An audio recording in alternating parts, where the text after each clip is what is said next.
Date है 26 अक्टूबर 2023। The Hindu में देखते क्या है। फर्स्ट न्यूज यहाँ पे, Israel steps up attack, Gaza denied water and fuel. ठीक है, तो ये न्यूज इजराइल और हमास से रिलेटेड है। तो इन्होंने क्या बोला है, इजराइल ने अटैक चालू कर दिया गया है। ठीक है, और गाजा जो स्ट्रिप है वहाँ पे फ्यूल भी नहीं मिल रहा है और वाटर भी नहीं मिल रहा है उनको, उनके लोगों को जो वहाँ पे रह रहे हैं। The main United Nations aid agency in besieged Gaza warned it will have to stop operation by the end of Tuesday। ठीक है, तो यूनाइटेड नेशंस की जो गाजा के अंदर एक एजेंसी काम करती है उसका नाम है United Nations relief and work agency for Palestinian refugee in near east. ठीक है, आर RWA। ठीक है, ये यूनाइटेड नेशंस की एजेंसी काम करती है पैलेस्टीन के अंदर पैलेस्टीन लोगों के लिए। ठीक है, तो इन्होंने वार्न क्या किया है कि वेडनेसडे तक आप वॉर करना छोड़ दो, मतलब इंट्रूजन जो आप कर रहे हो, बम्बार्डमेंट वगैरह, तो उसको आप मत करो। ठीक है, क्योंकि वहां पे फ्यूल भी नहीं है, पानी भी नहीं है, तो वहां पे लोगों के ऊपर अत्याचार हो रही है, उन्होंने बोला है। Israel has cut off the Gaza's usual water, food, other supplies and fewer than 70 relief truck have been entered since the war started. अभी तक सिर्फ 70 ट्रक गए रिलीफ के, और गाजा के अंदर जो पानी वाटर है उसको भी इसराइल ने कट ऑफ किया गया है। ठीक है, a drop of aid in the ocean of need warn the UN chief Antonio Guterres. United Nations के चीफ है ये, इन्होंने बोला है कि ओशन इतनी नीड है और सिर्फ एक बूंद इतनी मदद जा रही है उनको।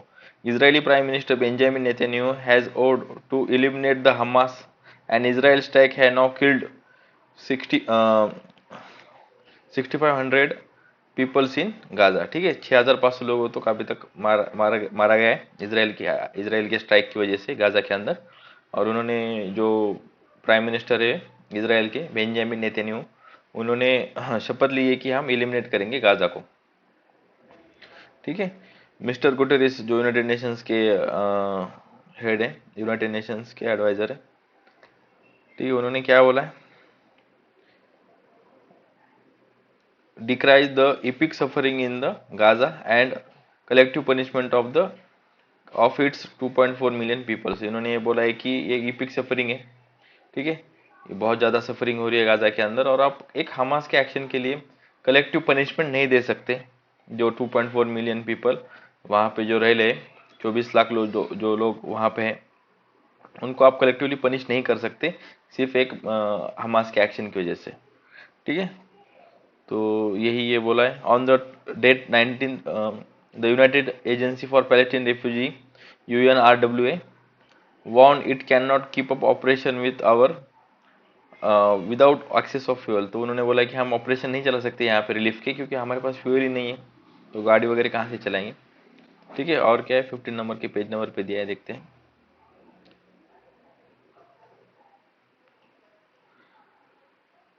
इसी मुद्दे पे यूएस के प्रेसिडेंट जो बाइडेन ने सऊदी अरेबिया की जो क्राउन प्रिंस है मोहम्मद बिन सलमान, उनसे फ़ोन पे बात की, और दोनों एग्री किए कि there should be a border policy to maintain stability across the region, prevent the conflict from expanding. ठीक है, तो दोनों ने इस बात पे एग्री किया गया कि इस पे ऊपर एक बॉर्डर पॉलिसी होनी चाहिए। जो बाइडेन ने जो यूएस के प्रेसिडेंट, उन्होंने रिपोर्टर्स को क्या बोला है, the Israel are making their own decisions. तो जब उनसे पूछा गया कि आप कुछ कर सकती है केस के अंदर, तो उन्होंने बोला है कि यार इसराइल अपने अपने डिसीजंस खुद से बना रहा है, हम उनको ऊपर इन्फ्लुएंस नहीं कर सकते, ये उन्होंने बोला है। ईरान के एम्बेसडर ने क्या बोला है, ईरान एम्बेसडर अमीर Saeed Irwani told the Security Council on the Tuesday that the US Secretary of State Antonio Blinken had attempt to wrongly blame Iran for the Israel Hamas war। ठीक है, तो इन्होंने बोला जी हमें हमास को सपोर्ट करने की जुर्म में, मतलब इसके ब्लेम कर रहे हो आप यूएसए, तो वो गलत है। ईरान ने कुछ हमास को सपोर्ट नहीं किया गया है। ठीक है, at United Nations US and Russia, United Nations में यूएस एंड रशिया ने पुट फॉरवर्ड राइवल प्लान्स, तो उन्होंने अलग अलग प्लान्स रखे on humanitarian aid for Palestinian civilians. तो वॉशिंगटन ने calls for a pause, United Nations के अंदर यूएसए ने बोला कि पॉज होना चाहिए वॉर को, ठीक है। पॉज का मतलब क्या होता है, ये generally consider less formal and shorter than seize fire. Cease fire से लेस फॉर्मल एंड शॉर्टर के लिए पॉज होता है वॉर के अंदर, ठीक है। तो वॉशिंग यूएस ने बोला कि देयर शुड बी पॉज, और रशिया ने क्या बोला, Russia want humanitarian cease fire. Cease fire मतलब complete, there should not be cross firing, ठीक है। तो उसको बोलेंगे अपन सीज फायर। तो रशिया ने वो प्लान आगे रखा है, ठीक है। इतने दोनों लोगों ने यूनाइटेड नेशंस में अपने अपने प्लान रखे। तो यही इस न्यूज़ में था फर्स्ट पेज के ऊपर। उसके बाद सेकंड न्यूज़ देखते हैं। A month after suspension India partially resumes the visa service for Canadians. एक महीना हो गया, इंडिया कैनेडियन लोगों को वीज़ा नहीं दे रहा था, तो अभी एक महीने के बाद अपन रिज्यूम किया है। जिनको कनाडा जाना है उनको वीज़ा ले सकता है, और जिनको कनाडा से आना है इंडिया के अंदर उनके लिए भी अपन ने रिज्यूम कर दिया गया है वीज़ा सर्विस फॉर कैनेडियंस। जो कनाडा से आ रहे लोग उनके लिए अपन ये सर्विस चालू कर दी गई। तो अभी ये टेंशन चल रहे थे, ठीक है। उसके बाद ये हरदीप सिंह निज्जर की जो किलिंग हुई थी, उसके बाद से ये ही स्ट्रीमलाइन कर दी गई थी कि वीज़ा देने की प्रोसेस, तो अभी उसको चालू किया गया, ठीक है। तो यही इस न्यूज़ में यहाँ पे एक अच्छी न्यूज़ है। NCERT plan suggest replacing India with Bharat in text books. तो एनसीईआरटी ने ये बोला है कि हम इसको चेंज करेंगे। High level committee setup by the national council education research training, ठीक है। एनसीईआरटी ने एक हाई लेवल कमेटी बैठाई है to revise the social sciences curriculum had recommended that, ठीक है। एक हाई लेवल कमेटी उन्होंने बैठाई थी। उन्होंने क्या रिकमेंड किया है, to revise the social science curriculum, ठीक है। क्या रिकमेंड किया है, that the name of country changed from India to Bharat in the school text books. तो उन्होंने ये सजेस्ट किया, हाई लेवल कमेटी बिठाई थी, तो उन्होंने ये बोला है कि चेंज करना चाहिए, ठीक है। इंडिया का नेम भारत, मतलब जहाँ जहाँ पे इंडिया नेम है वहाँ पे भारत आना चाहिए। और एनसीईआरटी ने ये बोला है कि इसको अभी तक अप्रूव नहीं किया गया है, बस एक कमेटी की रिकमेंडेशन है। तो जो बवाल हो रहा है इंडिया के अंदर, सारी कांग्रेस पार्टी, आरजेडी, आप पार्टी तो क्रिटिसाइज कर रही है मूव को। तो एनसीईआरटी ने अभी खुल के बताया कि हमने सिर्फ मतलब एक कमेटी ने रिकमेंड करा है, हमने उसको एक्सेप्ट नहीं किया है अभी तक, ठीक है। तो इतना इस इश्यू में था, बाकी कुछ भी नहीं। यहाँ एडिटोरियल में एक एडिटोरियल है, इंडिया भूटान पे रिलेशंस पे ये एडिटोरियल है। उससे पहले आपको थोड़ा बेसिक समझना पड़ेगा, ठीक है। देखो, ग्लोबल इन्वायरमेंट फैसिलिटी का 2000, ठीक है, 2020 में 20 तो एक समिट हो रहा, कॉन्फ्रेंस हो रही थी। तो वहां पे चाइना ने बोला कि सक्तांग वाइल्ड लाइफ सेंचुरी जो है भूटान के अंदर, ठीक है, सक्तांग वाइल्ड लाइफ सेंचुरी, ये इसको आप फंड मत दो, क्योंकि ये चाइना का पार्ट है, आप तो इसका फंड भूटान को दे रहे हो। तो ये पहली बार चाइना ने क्लेम किया था सक्सांग वाइल्ड लाइफ सेंचुरी पे। इससे पहले चाइना ने कहाँ का भूटान के अंदर क्लेम किया गया है, जाकरलुंग पास और नहीं, जाकरलुंग वैली और पसमलुंग वैली के ऊपर, और डोकलाम के ऊपर 2017 में क्लेम किया गया, ठीक है। 1984 से इनके बॉर्डर टॉक्स चालू है। 1984 टू 2016 तक 24 भूटान और चाइना के बॉर्डर टॉक्स हुए, लेकिन अभी कुछ तो भी अलग हुआ है। क्या अलग हुआ है, पहली बार भूटान के फॉरेन मिनिस्टर, ठीक है, फॉरेन मिनिस्टर भूटान के चाइना की विजिट पे गए, और वहां पे उन्होंने बोला कि हम बॉर्डर को डिमार्क करके लेंगे, हम we will solve the border issues, ठीक है। चलो, इसमें भी कोई बड़ी बात नहीं है, लेकिन अगर 2017 में जो स्टैंड ऑफ हुआ था डोकलाम पे ऊपर, डोकलाम क्यों चाइना को चाहिए, क्योंकि चाइना यहाँ पे रोड बना रहा था, ठीक है। और जब रोड बना रहा था तो इंडिया की आर्मी ने, भूटान ने बोला कि ये तो आपकी टेरिटरी नहीं है, तो उनको वो माने नहीं, तो इंडिया ने आर्मी भेजी थी वहां पे, ठीक है। तो वहां पे स्टैंड ऑफ हुआ था, तो उसके बाद चाइना वापस चले गया था। लेकिन अभी भी उनका बोलना है कि डोकलाम उनका ही टेरिटरी का पार्ट है। उनको डोकलाम क्यों चाहिए, क्योंकि अगर वो डोकलाम पे, यहाँ पे अगर वो अपना, ये डोकलाम एरिया, अगर यहाँ पे वो अपना बेस बनाते हैं, तो वहां से वो यहाँ पे, जहाँ पे ये सिलीगुड़ी कॉरिडोर है इंडिया का, ठीक है, इंडिया के सिलीगुड़ी कॉरिडोर पे वो अटैक कर सकते हैं। अगर आप सिलीगुड़ी कॉरिडोर को देखोगे तो वो यहाँ पे आता है, ठीक है, यही मैप पे। तो यहाँ से वो अगर यहाँ पे बम्बार्डमेंट करेंगे, तो it will cut off the north eastern region of India, ठीक है। तो अगर वो लैंड से कट ऑफ हो जाएगा, तो अपने को एक्सेस नहीं मिलेगा नॉर्थ ईस्टर्न रीजन का लैंड से, ठीक है। तो ये सिर्फ 20 किलोमीटर का एक विड्थ में कॉरिडोर है, तो वहीं से अपने को एक्सेस मिलता है, ठीक है। ये यहाँ पे सिलीगुड़ी कॉरिडोर। तो अभी जो फॉरेन मिनिस्टर गए चाइना के अंदर, तो वहां पे उन्होंने बोला कि we will settle the border issue. China ने क्या बोला है, चाइना ने बोला आप स्वैप कर लो। स्वैप कर लो मतलब हम आपको जाकर लूंगा एंड पसम लूंग जो टेरिटरी पे क्लेम करे उसको छोड़ देंगे, उसके बदले आप हमको डोकलाम दे दो। तो अभी पूरा इशू है कि यार वो उसको उनको डोकलाम दे देंगे तो इंडिया के फेवर इंटरेस्ट के अगेंस्ट होगा। तो ये अभी का इशू ये है। अपन थोड़ा इसको पूरे बॉर्डर व्यू में देखेंगे। 1949 के अंदर, ठीक है, फ्रेंडशिप ट्रीटी साइन होती है इंडिया और भूटान के अंदर, और उसके अंदर ये बोला जाता है कि अगर कुछ भी जो अपने को सपोर्ट लगेगा भूटान को डिफेंस में इसमें, तो India will support it, but interior matters में इंडिया भूटान के इंटरफेयर नहीं करेगा और भूटान भी इंडिया के इंटीरियर मैटर्स में इंटरफेयर नहीं करेगा। 1949 की फ्रेंडशिप ट्रीटी के हिसाब से ये बोला गया था। क्यों किया था भूटान ने ये साइन? क्योंकि उनको डर लग रहा था कि चाइना उनको ऑक्युपाई ना कर ले। ठीक है, 1950 में चाइना ने तिब्बत को भी ऑक्युपाई कर लिया। ठीक है, तो जो माओ थे, ठीक है, चाइना के अंदर, तो उनकी एक पॉलिसी थी कि वो बोलते थे कि तिब्बत एक राइट हैंड है, राइट हैंड का पाम है, और जो उसके 5 फिंगर्स है, ठीक है, फर्स्ट फिंगर कौन सा है? अरुणाचल प्रदेश है, उसके बाद सिक्किम, उसके बाद भूटान, उसके बाद नेपाल, ठीक है, और उसके बाद लद्दाख। ठीक है, ये इसके 5 फिंगर्स है। माओ ये बोलते थे तिब्बत प्लेटो के। तो ये इम्पोर्टेंट भूटान अपने लिए इसलिए है क्योंकि ये एक बफर स्टेट है इंडिया और चाइना के बीच में। बफर स्टेट का मतलब ये होता है कि डायरेक्ट बॉर्डर लगने से ये अपने को बचाता है चाइना से। ठीक है, अभी चाइना के जो अगर चाइना का इनके साथ भी बॉर्डर इशू सेटल हो जाता है तो इंडिया एक ही रहता है कि उनके साथ उनका लाइव बॉर्डर इशू चालू है।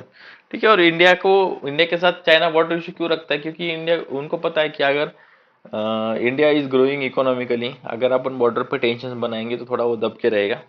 ठीक है, तो यही इशू चल रहा है। 2017 का डोकलाम इशू में भी स्टैंड ऑफ जो हुआ था उसमें इंडिया ने आर्मी भेजी थी भूटान के अंदर, और वहां से फिर चाइना की आर्मी ने रिवर्स मतलब वो पीछे चली गई थी। ठीक है, तो we saved the Bhutan, but Bhutan ने अपने इंटरेस्ट भी याद रखने चाहिए। चाइना क्या करता है, पहले थोड़ी सी टेरिटरी पे क्लेम करता है तो वो सलामी टेक्निक यूज करता है, सलामी स्लाइसिंग। उसमें क्या होता है, चाइना 2 कदम आगे आता है। समझो ये फॉरेन टेरिटरी और ये चाइना है। चाइना इसके आगे 2 कदम आएगा तो फिर आगे वाला कंट्री बोलेगा अरे आपने तो हमारी टेरिटरी ले ली, तो चाइना 1 कदम पीछे चले जाएगा। ठीक है, लेकिन ये जो टेरिटरी है वो तो उनके हाथ में आ गई, तो ये सलामी स्लाइसिंग है, उसको थोड़े थोड़े थोड़े थोड़े पार्ट्स में वो ऑक्युपाई करते करते आगे जाता है। ज्यादा टेरिटरी ऑक्युपाई नहीं करता, छोटी छोटी छोटी टेरिटरी पे वो अपना क्लेम करते जाता है। उसके हिसाब से उसको वो छोटी छोटी टेरिटरी हत्या दे जाता है। ठीक है, उसके बाद 1998 में जो मैंने आपको अभी मैप दिखाया था, फिर से दिखा, तो यहाँ पे चाइना ने बोला था कि स्वैप कर लेंगे यार, आप हमको ये दे दो, आप ये 2 रख लो, हमें ये दे दो डोकलाम। तो 1998 में तो भूटान ने बोला था कि नहीं यार ये तो हम ऐसा नहीं करेंगे। ठीक है, ये हमारे इंटरेस्ट में नहीं है, क्योंकि वहां पे इंडिया का प्रेशर था वगैरह। ठीक है, अगर भूटान का अभी तक किसी कंट्री के साथ मतलब जो P5 कंट्रीज है, P5 मतलब यूनाइटेड नेशन सिक्योरिटी काउंसिल के अंदर जो 5 परमानेंट मेंबर है उनको बोलते हैं P5। तो भूटान के एक भी कंट्री के साथ foreign relations, diplomatic relations establish नहीं है, लेकिन अभी भूटान ने खुल के बोला है कि हम एस्टेब्लिश करेंगे चाइना के साथ। अभी आपको पता है नेपाल के चाइना के साथ रिलेशन है, तो नेपाल कुछ भी होता है तो बोलता है, चाइना कार्ड खेलता है कि आप हमें मदद नहीं करते, हम चाइना से मदद ले लेंगे, आप ये नहीं करेंगे तो हम चाइना को बोलेंगे। तो उसमें अंदर pro China pro India party आती रहती है। ठीक है, तो वही अभी भूटान के अंदर भी अगर वो डिप्लोमेटिक रिलेशन एस्टेब्लिश करते हैं तो ये कंसर्न है कि इंडिया को हार्म हो सकता है और वो भी चाइना कार्ड प्ले करना चालू कर देगा। लेकिन भूटान का और इंडिया का भूटान पूरी तरह से इंडिया के ऊपर डिपेंड है। बहुत सारे गुड्स सर्विसेज इंडिया प्रोवाइड करता है भूटान को, जो उनके 5 ईयर प्लान है उसमें भी इंडिया ने बहुत मदद की है भूटान की। अभी भी उसको इकोनॉमिक एड दी जाती है इंडिया की तरफ से। ठीक है, तो ये सारे रिलेशंस को याद रखते हुए उन्होंने ऐसा नहीं करना चाहिए। तो यही राइटर का बोलना है कि अभी देखते हैं व्हाट विल बी हैपन्स, और इंडिया इस पे क्लोजली वॉच कर रहा है। तो यही इस आर्टिकल में था, बाकी कुछ भी नहीं है। उसके बाद how big is the gender gap earning.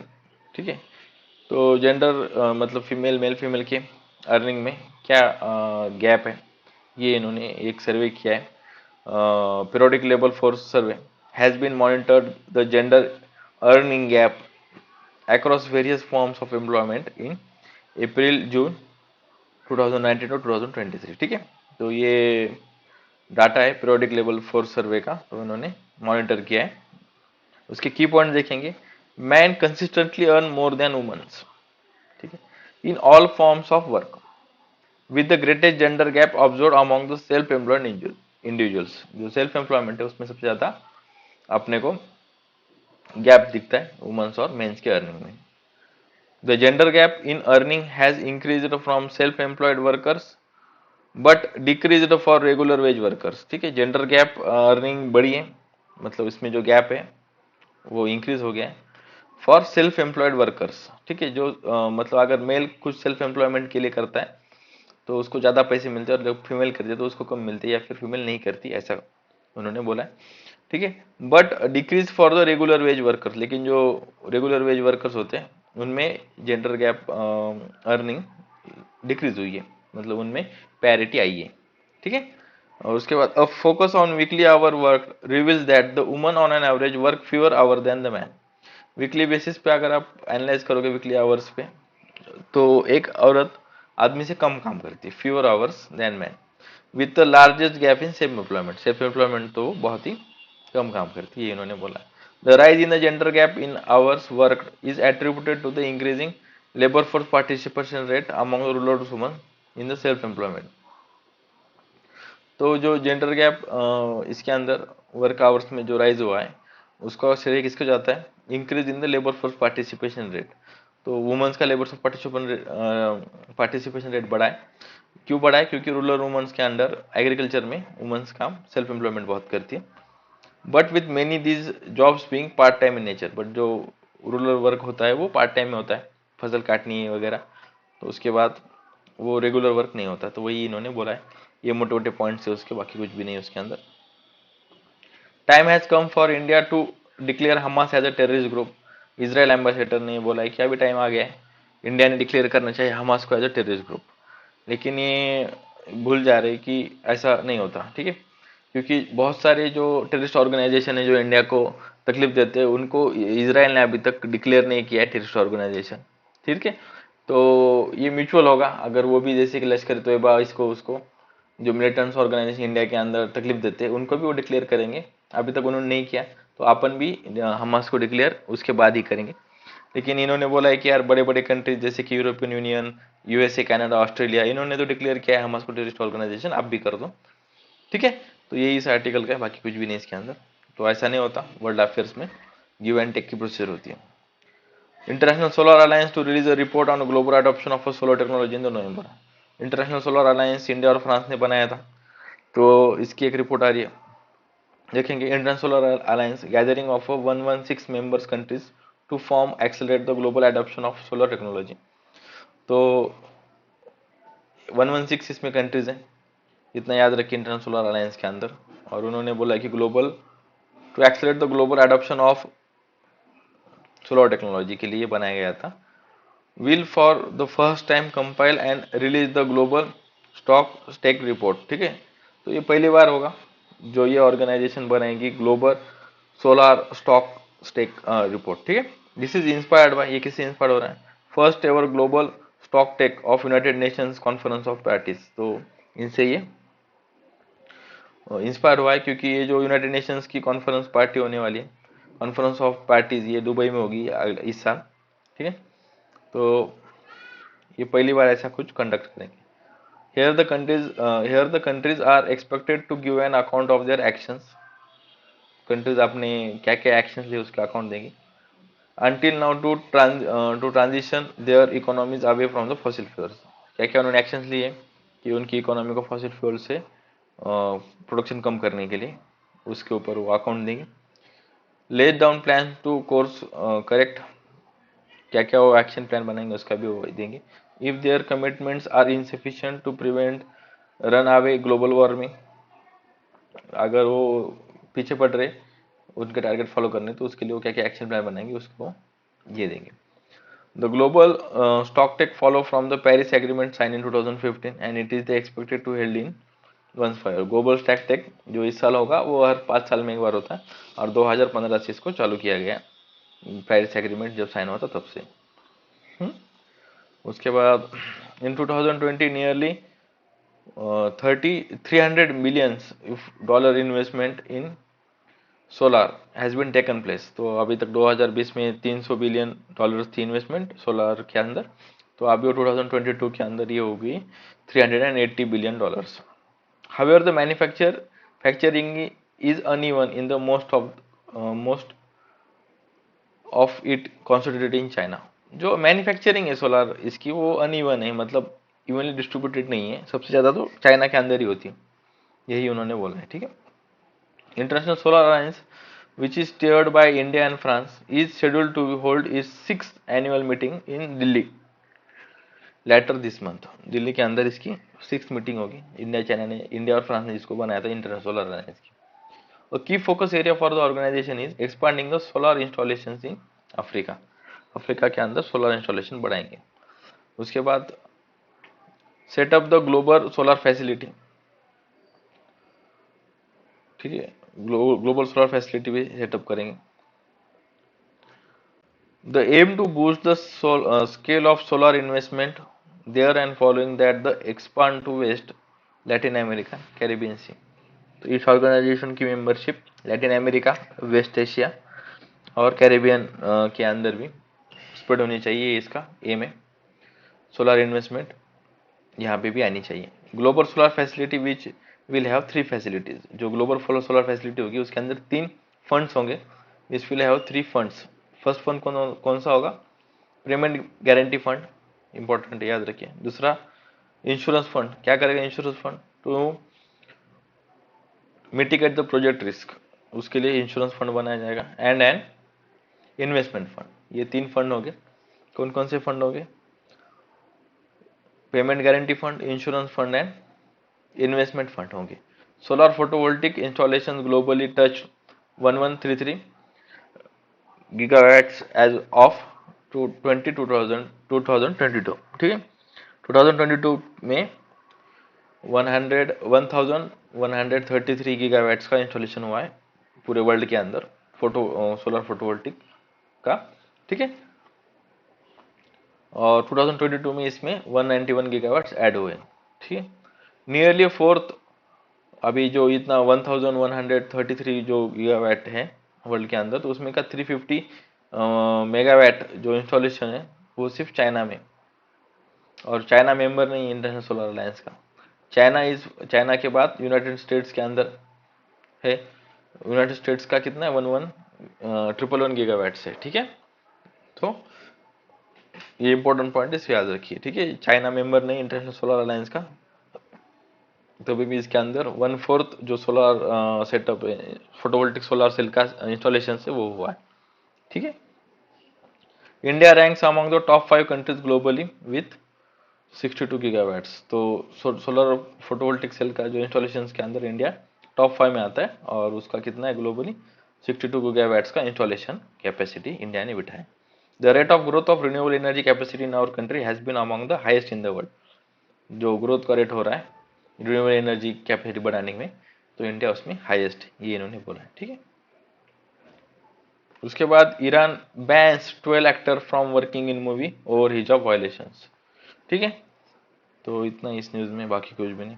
उसके बाद Lebanon Hezbollah hold talk with Israel. Lebanon Hezbollah hold talks with leaders of Hamas Palestine Islamic जिहाद। ठीक है, जो लेबनान कंट्री है उसके अंदर एक हिजबुल्लाह मिलिटेंट ऑर्गेनाइजेशन है, उन्होंने बातचीत की है लीडर्स ऑफ किसके? हमास के और पैलेस्टीन इस्लामिक जिहाद के। ठीक है, इनसे उनकी बातचीत हो रही है। इतना याद रखिए कि लेबनान इन्वॉल्व है, मतलब इन टच में इस हमास के। बस यही है news. Japan top courts rules in favour of transgender people. देखो 2003 में एक लॉ आया था जापान के अंदर, उसमें ये बोला गया था कि if you want to declare as a transgender, ठीक है, तो आपको स्टरलाइजेशन करना पड़ेगा आपके जेंडर का। तो इट इज अनकॉन्स्टिट्यूशनल। अभी एक कॉन्स्टिट्यूशनल बेंच ने, सुप्रीम कोर्ट ने जापान के ये बोला गया है कि इसको आप स्क्रैप कर दो, ये इन्होंने बोला है। Rule that the law requiring transgender people to undergo sterilisation surgery in order to officially change their gender is unconstitutional. इतना याद रखिए कि जापान ने स्टेप लिया गया। ठीक है, अगर आपको इसका पीडीएफ चाहिए तो आप swag UPSC only pay Telegram channel पे जाके इसका पीडीएफ ले सकते हैं। Thank you.